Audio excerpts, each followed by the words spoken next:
मैं ये समझता हूँ कि मेरा जवाब देना पहले तो बहुत ज़रूरी है। इतनी ज़्यादा नज़रें गड़ा कर के रखी गई थी कि कैसे सचिन, मनीषा अलग हो जाएँ। बहुत सारी चीज़ें हो भी गई थी, अलग होने वाली चीज़ें। मैं अपनी तरफ से चीज़ों को सॉर्ट आउट कर रहा हूँ और बहुत जल्दी सारी चीज़ें सॉर्ट आउट हो भी जाएँगी। क्योंकि कुछ चीज़ें ऐसी हैं जो कि वाक़ई में मतलब नहीं हुआ, लेकिन मार्केट में ऐसा चल रहा है कि भई क्या है? लेकिन कुछ चीज़ें वाक़ई में ऐसी हैं जो अभी तक छुपी हुई थी। मेरा बर्थडे था परसों। बर्थडे वाले दिन बहुत सारी चीज़ें हैं जो आप लोगों को पता ही नहीं है, और एक तरफ़ा वाली चीज़ें दिख ही गई हैं आप लोगों को कि यार मेरा वाला लाइन दिख गया, लेकिन उसके पहले क्या-क्या लाइन थे, क्या-क्या चीज़ें थी, क्या-क्या बातें थी, ये कोई नहीं देखा और ना किसी का इंटरेस्ट रहा। लेकिन मैंने कभी नहीं सोचा था। आपको मैं बता दूँ कि मैं हैदराबाद भी जो गया था, मैं गया नहीं था, मुझे बुलाया गया था। और उसके बाद मैसूर में मुझे मिलना भी था। मैसूर में मिलने का होटल में प्लान था कि मिलना है, चीज़ें डिस्कस करनी है, जो भी है। और उसके बाद अचानक से वो सारा प्लान कैंसल होता है। आज 11 है शायद, 12 है। यानी कि 11 की डेट में मिलना था, बट मैं वो फ़्लाइट की टिकट कैंसल किया। सब कुछ है मेरे पास और फिर मैं उसके बाद यहाँ आया। मेरे को इतना ज़्यादा मैनिपुलेट किया गया, पता नहीं। अब मेरा सेंसेस काम नहीं कर रहा था, लेकिन आई थिंक अब मेरा सेंसेस काम कर रहा है। मैं एकदम, मेरा दिमाग चल ही नहीं रहा था कि क्या हो रहा है, नहीं हो रहा है। तो मैं सोचा हूँ कि आप लोगों को पहले तो मैं शुरू से हर एक चीज़ साफ-साफ बताऊँ, लेकिन कहानी इतनी लंबी है कि वो एक दिन में ख़त्म नहीं होगा। जैसे-जैसे जो भी चीज़ें होंगी, मैं वैसे-वैसे आप लोगों के सामने रखूँगा। आज मेरे पास थाने से फ़ोन करवाया गया है। थाने से फ़ोन करा कर के वही धमकी, जैसे मतलब होता है कि कल आना पड़ेगा, जो भी मतलब, जो देखो, जो थाने वाला आदमी था वो भी बहुत शरीफ़ था। वो ठीक से बात किया और वो समझा मेरी चीज़ों को और मेरे को बताया भी, सारी बातें भी मैंने उसको, कुछ थोड़ी बहुत बातें बताई।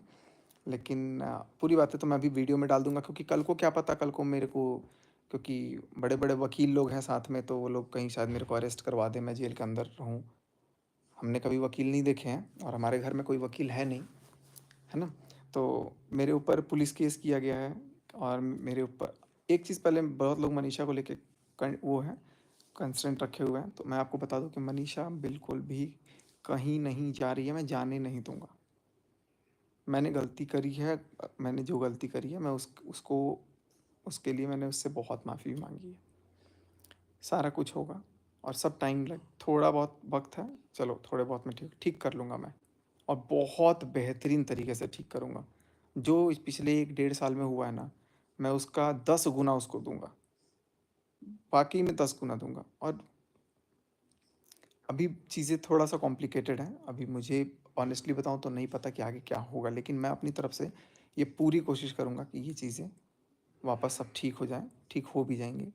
और लेकिन जितना भी मैं बोल रहा हूँ कि मेरे को किस तरीके से आज, मैंने जबकि सपने में भी नहीं सोचा था, सपने में भी नहीं सोचा था कि आज ये चीज़ होगा।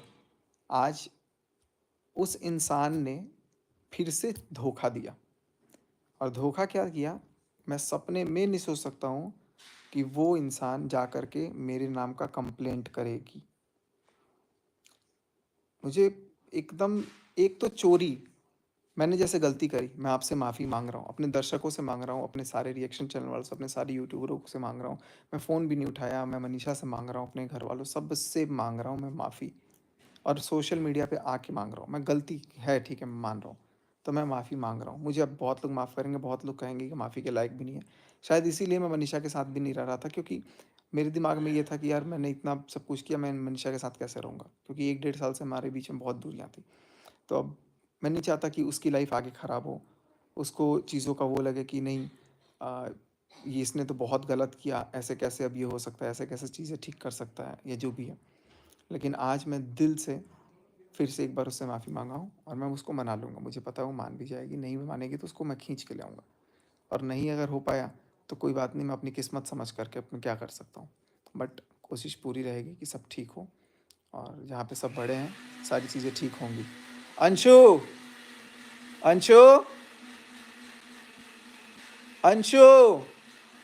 द अच्छा ऑटो आ रहा आता नहीं, रुकाना पड़ता है। हम लोग के स्ट्रगल के टाइम पे 10 गली ढूंढता तो एक ऑटो मिलता। ये चलेगा ना ब्लू? चलेगा ना मेरे साथ। चलिए घुमाता हूँ गली गली। लाइफ में काफी स्ट्रगल है, पर बाकी सब के लिए उबर है। I have an excellent business idea for women in 2024. Start an online fashion business from home.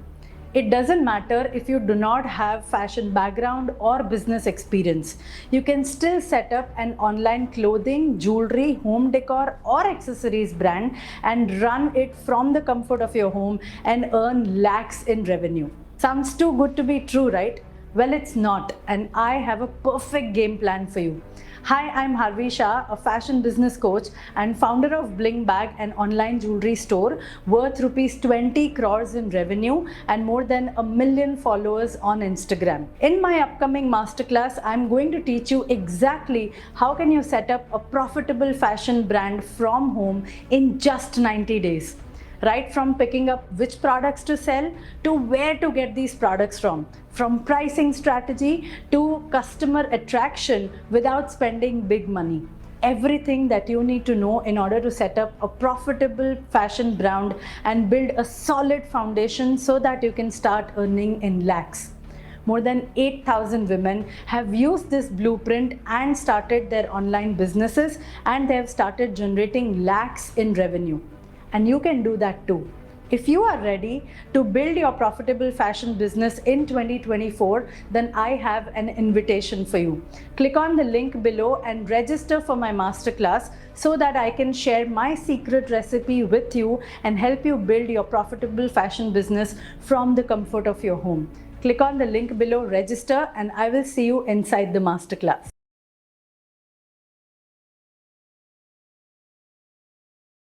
दरवाजा बंद करो तो मेरा। मिक्सी चल रहा है। ये डोर बंद कर दो, ऊपर इतना तेज चल रहा है कि डिस्टर्ब हो रहा है। तो ये सारी चीज़ें हैं जो कि कहीं न कहीं मुझे आज बताना था। आज मैं आप लोगों से मैं बात शेयर कर दे रहा हूँ, क्योंकि मेरे साथ जो हुआ है वो भगवान ना करे किसी के साथ हो। मेरे साथ हुआ भी क्यों है? क्योंकि मेरे पास एक बहुत गंदा आदत है, किसी का हेल्प करना। किसी का हेल्प करना मेरे सिर पे इतना ज़्यादा गंदा चढ़ गया कि मैं आप लोगों को क्या बताऊँ? और अब मैं बोलूँगा तो लोगों को लगेगा कि यार मैं पर्सनल बातें बोल रहा हूँ, क्योंकि अब पर्सनल कुछ रह ही नहीं गया। इतना ज़्यादा मतलब जा कर के सोशल मीडिया पर जा कर के चीज़ों को लाया गया, और मैं कभी नहीं सोचा था कि मैं इस तरीके से कभी रिटेलिएट करूँगा। लेकिन मेरी आँखें खोलने वाला एक बंदा, मैं जिस दिन पहली बार लाइव आया था ना, उस दिन मैं बहुत गलत कदम उठाने जा रहा था। मुझे सँभालने वाला, मुझे सब कुछ समझाने वाला, मुझे दिखाने वाला एक बंदा था। एक बंदा था, मैं उसका नाम लूँ कि नहीं लूँ, लेकिन ले लेता हूँ, मैं ले ही लेता हूँ। क्योंकि वो बंदा इतना ज़्यादा अच्छा है और उसके साथ भी इतना गलत हो रहा था कि भाई भगवान जाने। मैंने पहले लाइव आने से पहले ना मैंने सोचा कि यार अपनी जो बातें हैं मैं वो सारी मैं लेकिन आपको कैसे दिखाऊंगा, वो सारा चीज़ मेरे इसी फ़ोन में है। मैंने फ़ोन किया, और मैं ऐसा नहीं है कि मैंने उसी को फ़ोन किया, मैंने उसके पहले सबको फ़ोन किया उन उसके घर में कि यार मेरे को कुछ बात करनी है, मेरा दिमाग ख़राब हो रहा है वगैरह वगैरह जो भी, क्योंकि मेरा दिमाग तो बहुत पहले ही ख़राब किया जा चुका है। तो मैंने फ़ोन किया कि आप सुनो, कोई मेरी बात, कोई मन की बात तो सुन लें एटलीस्ट। क्योंकि सामने वाली मैडम जो है वो तो सीधे ब्लॉक मारती हैं या फिर वो करती हैं और तुरंत धोखा देने का काम शुरू हो जाता है। तो मैं टोटल चीज़ आपको शेयर करूँगा। आज मैं ये नहीं करता, लेकिन मेरा करना ज़रूरी है, क्योंकि कल को क्या पता वो मेरे को जेल करवा दें। तो ये प्रूफ़ रहना चाहिए आप लोगों के दिमाग में कि यार एटलीस्ट गलत मैं, ठीक है, मैं अपनी गलती मानता हूँ, लेकिन उससे 50,000 गुना ज़्यादा गलती सामने वाले की होते हुए भी सीनाजोरी है, गुरूर है, घमंड है, गाली-गलौज है। आपको यकीन नहीं होगा इतने गंदे-गंदे गाली-गलौज चलते हैं। मैंने भी दिए बाद में, लेकिन मैं चीज़ों को आपको दिखाऊँगा ना, आपको बताऊँगा तो यार आप कहोगे कि क्या हो रहा है ये? तो मैं 100 नहीं, मैं 500% मैं मानता हूँ कि मैं गलत हूँ। गलत हूँ नहीं, गलत था और मैं इतना गंदा गलत था, मैं बहक गया। कैसे बहक गया? बेचारापन देख के। इतना गंदा सिम्पैथी खेला गया, इतना गंदा, मेरे पास तो कुछ ही नहीं है, ये नहीं है, वो नहीं है। ठीक है, हो जाएगा ना, हो जाएगा ना। और मैं पहली बार भी जब कान में बोला था ना, जब मैं पहली बार जब घर से निकल रहा था, जब वो रोने-धोने का एकदम एक्टिंग हुआ, हग करके मैं उनको कान में एक चीज़ बोला कि इस महीने से मैं जा रहा हूँ ना, तुम्हारे यूट्यूब पे हर महीने 2 लाख रुपए से कम नहीं आएँगे। मैंने कान में उसको ये बोला था। मैं आपको फाइनें एक्टिव व्हील 2 in 1 अब बेहतरीन सफाई और खुशबू के साथ। मेरी कसरत तो हो गई, अब आपकी बारी। हम क्यों करें कसरत? हमारे पास है कोई और आपसे भी ज्यादा ताकतवर। कौन? वी नींबू जैस्मिन की ताकत के साथ। नींबू की ताकत मैल की बैंड बजाए और जैस्मिन कपड़ों को फ्रेश बनाए। मतलब हम नींबू। और हम जैस्मिन। आ गए नए कुरकुरे प्लेस पफ बॉल्स पुदीना पंच। और कहाँ मिलेगा? इतने में इतना। फाइनेंशियली ठीक करूँगा। क्योंकि उस टाइम पे जब मैं जाता था बीना घर, तब खुद उनके फादर भी इतने परेशान होते थे, क्योंकि जो भाई साहब हैं वो तो कुछ काम करते ही नहीं हैं। कोई काम नहीं करते हैं। अब कुछ काम करते भी थे तो उस काम की भी सच्चाई बहुत जल्दी, पता नहीं वो सामने वाली जो जस्सिका हैं, उन्होंने कैसे शांत रख लिया, कैसे मन को। मेरे को बराबर लगता था कि यार वो इंसान, उस इंसान से मेरे को बात करने के लिए भी मना की जिया की पार्टी में, उसके साथ दिख मत जाना, उसके साथ बात मत कर लेना। तो उनका तो मनमर्जी हर जगह चला कि जसिका से क्यों बात कर रहे हो? जसिका भी आप लोगों को पता नहीं, बहुत सारे लोगों को पता है कि नहीं पता है। तो मैं अपने आप को वो रखा, प्रियंका से बात नहीं करनी, फिर बोले कि प्रियंका से करनी है, फिर बोले कि बात नहीं करनी। तो वही सब चीज़ें चलती रही कि भाई जो कंट्रोल जैसा चल रहा है वैसे वो चीज़ें थी। लेकिन ऑल एट द माइंड मैं कभी ये चीज़ नहीं समझा, क्योंकि मैंने उनको टॉप प्रायोरिटी देवी जैसी जगह पे रखा था। शुरू से रखा, लेकिन मुझे समझ में नहीं आया कि जब वो मेरे घर में आई, घर में मैं बताता हूँ कि एक टाइम था कि उनके पापा मेरे से बोलते थे, बेटा ये इसके नाम पे 50,000 का लोन पास करवा देना। पैसे का इसको थोड़ा ज़रूरत है, अर्जेंट है। अब क्यों ज़रूरत है, अर्जेंट है, वो भी मेरे को पता है, लेकिन मैं उतना नहीं बोलूँगा। तो वो ऐसा टाइम भी था उनके पास कि उनके पास 3-4 महीने में 50-60 हज़ार रुपए भी नहीं आते थे। तो फिर मैं उस समय खड़ा था। मैं ये नहीं बोलूँगा कि मैंने उनको बताया, मैंने उनको पैसा नहीं दिया, मैंने उनको बताया। मैंने अपना कितना पैसों का नुकसान करके उनके पैसों का फ़ायदा कराया है, कितने पैसों का फ़ायदा कराया है, वो मैं जानता हूँ।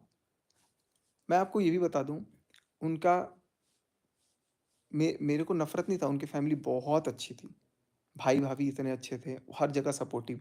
सबसे अच्छी अगर मेरे को उस घर में लगती है ना, सबसे अच्छी, तो वो है शुभा मुद्गल। जो लड़की वो है ना, करेक्ट, वो एकदम मुँह पे बोलती है। मुँह पे बोलती है, हालाँकि मेरी अभी उससे भी लड़ाई, बट वो एकदम स्ट्रेट फॉरवर्ड बोलती है। तो लेकिन बाकी ये जो है ना, ये कपटी जो चल रहा है, और उनके फादर भी बहुत अच्छे हैं, मैं अभी फादर को भी कुछ नहीं बोलूँगा। चाचू भी बहुत अच्छे हैं, जो भी हैं। लेकिन ये जो भाई-बहन है ना, मतलब इतना ज़्यादा, मतलब चलो अभी मैं एक मैडम पे ही बात करता हूँ पहले। तो इन्होंने क्या किया, इनके दिमाग में था, तो फिर मैंने इनको जितना जब बोला, जहाँ बोला, जैसे बोला, मैं वैसे वहाँ तब गया। मैं जब भी भोपाल गया हूँ, मेरे को बुलाया गया है तब गया हूँ, मैं आपको झूठ नहीं बोल रहा हूँ, हर बार बुलाया गया है मुझे। लेकिन उसको नाम दे दिया जाता था कि सरप्राइज़ का, एक्टिंग कर दिया जाता था सरप्राइज़ का, कि सरप्राइज़ दिए। इनफैक्ट एक बार तो मैं भोपाल ऑलरेडी इनके घर पे था 2 दिन। उसके बाद मनीषा फ्लाइट से आई थी अकेले भोपाल, और मुझे फिर बाद में दिखाया गया कि मैं बाद में आया हूँ। ये सब प्लानिंग थी, और प्लानिंग में कहीं न कहीं मेरा भी रोल था। मैं अपना झूठ नहीं बोलूँगा, मेरा भी रोल था। तो ये सब दिखाया गया कि मैं बाद में भोपाल आया हूँ, हालाँकि मैं भोपाल पहले ही घर पे था। पता नहीं मुझे क्या खिला-पिला देते थे, क्या कर देते थे ये लोग, और सब कुछ ये कर दिए। लेकिन जब चीज़ें धीरे-धीरे इंडल्ज होती गईं, तो मेरा एक अपनापन लगाव होते गया। मैं एकदम फैमिली की तरह, मेरे को लाड-प्यार मिला, फ़ील कराया गया कि नहीं तू इस घर का सदस्य है, बेटा है। लेकिन उस फ़ीलिंग के आड़ में मुझ मेरी मेरे को ये चीज़ समझ में नहीं आया कि यार 10,000, 20,000, 50,000, 1 लाख रुपए कुछ नहीं होते हैं। मेरे से जितना हुआ मैं उतना करते रह गया, जितना हुआ उतना करते रह गया। उन्होंने भी किया, ऐसा नहीं है कि उन्होंने नहीं किया, बस उन्होंने भी किया। लेकिन उससे कई गुना ज़्यादा मैंने किया, और मैंने जो किया उसका कोई नामो-निशान नहीं है, और उन्होंने जो किया था तुच्छ कुछ काम, उसका पूरा ढिढोरा पीट दिया। अब मेरा मैं और मनीषा, हम तो भैया एक हैं, नाराज़गी है, हम उसको ठीक कर लेंगे। इतना ज़्यादा उसमें बम फोड़ने की कोशिश की गई, कैसे की गई ये भी आपको बता देता हूँ। आज मैं पहली बार किसी और का भी नाम लूँगा और वो सारी चीज़ें भी मैं बताऊँगा, जो अब इसके बाद पता लगे कि नहीं लगे, मेरे को नाम लेना चाहिए कि नहीं लेना चाहिए, मैं वो नहीं सोचूँगा। क्योंकि मैं सारा नाम लूँगा, सारे क्रिएटर का नाम लूँगा, चाहे वो सरिता हो, चाहे वो कोई भी हो, सबका बताऊँगा, जितना मेरे को पता है मैं बताऊँगा। और उसके बाद मेरे को देखो कल तो मेरे को जेल जाना ही है, मेरे को तो धमकी आ गई है, मेरे को डरा दिया गया है, मेरे को इनफैक्ट भोपाल बुलाया गया है थाने में। तो अब मैं भी अपना वो कर रहा हूँ, जाऊँगा, जाके अपना देखूँगा। मुझे डर नहीं लगता, मैं चाहे मेरे को फांसी दिलवा दो या कुछ भी दिलवा दो, मैं गलत हूँ तो मैं भाई देख लूँगा उसको। तो अभी मैंने सोचा, मैंने इनफैक्ट कॉल पे भी बोला कि मैं अपनी सारी बातें अपने ऑडियंस को रखूँगा, क्योंकि मैं आप लोगों से, मैं अगर नहीं बताऊँगा ना तो मैं अपने आप को हल्का फ़ील नहीं करूँगा। मैं बहुत डिप्रेशन में रहा हूँ। गोलियाँ आज भी, मैं आपको बताऊँ, आज भी मैंने लगातार 5-6 गोलियाँ खा ली, क्योंकि इतना ज़्यादा मेरे को